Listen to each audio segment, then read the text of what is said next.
Seorang anggota DPRD Tulungagung terekam menoyor kepala Satpam RSUD Dr. Iskak Tulungagung.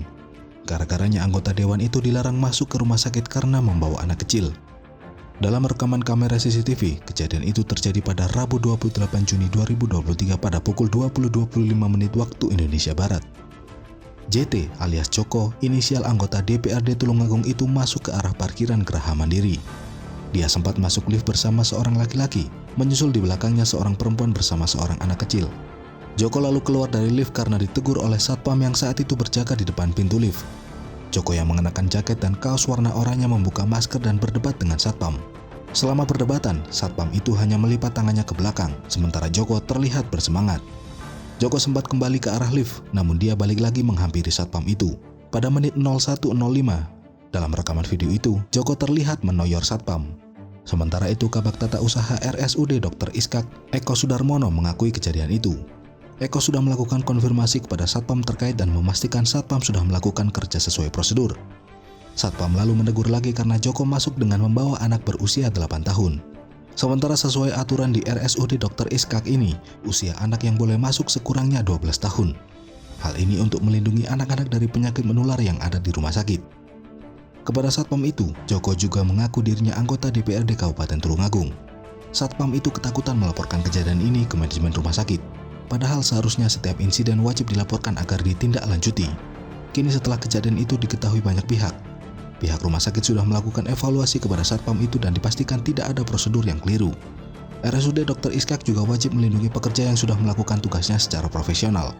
Karena itu pihak rumah sakit akan melaporkan kejadian ini ke Polres Tulungagung. Dari penelusuran rumah sakit, Joko menjenguk Kepala Desa Tenggong, Kecamatan Rejo Tangan, yang sedang dirawat di kamar 415. Sosok JT adalah salah satu anggota dewan dari fraksi PDI Perjuangan.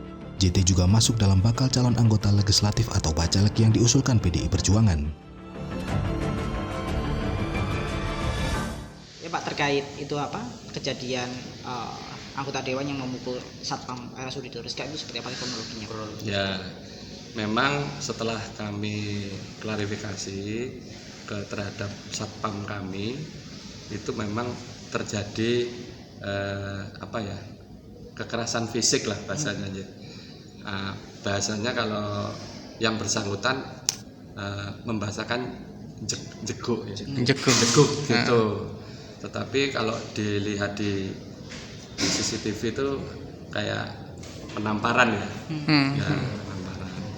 Memang itu terjadi kurang lebih jam 8:30 malam. Antara 8:30 sampai jam 9. Itu kejadiannya. Itu awal mulanya kenapa Pak kok sampai ada peristiwa seperti itu?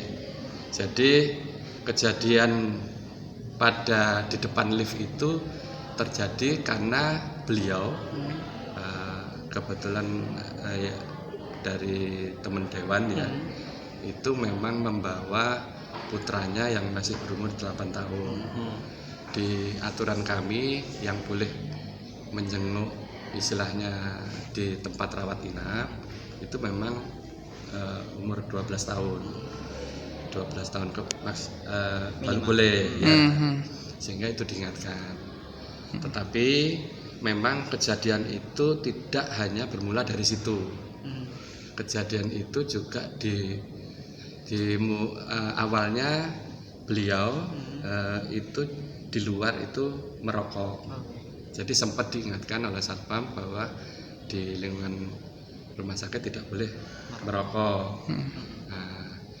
Tapi beliau waktu itu terjadinya sebelumnya.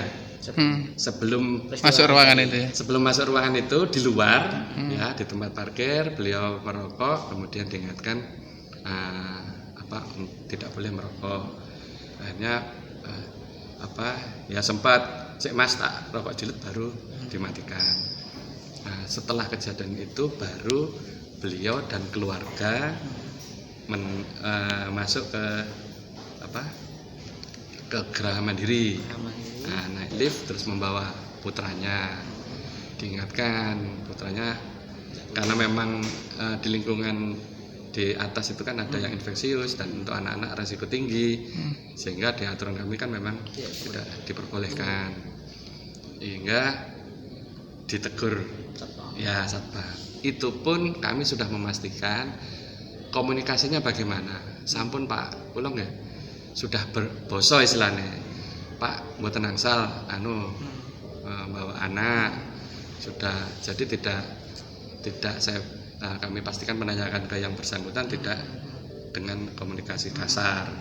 Karena kami juga wanti-wanti di satpam kami, karena itu dengan pihak outsourcing kan Mas. Jadi kontrak kami dengan teman-teman outsourcing dengan pihak ketiga sudah dipastikan mereka harus punya komunikasi yang baik dan lain-lain, karena di sini lingkungan rumah sakit itu seperti itu.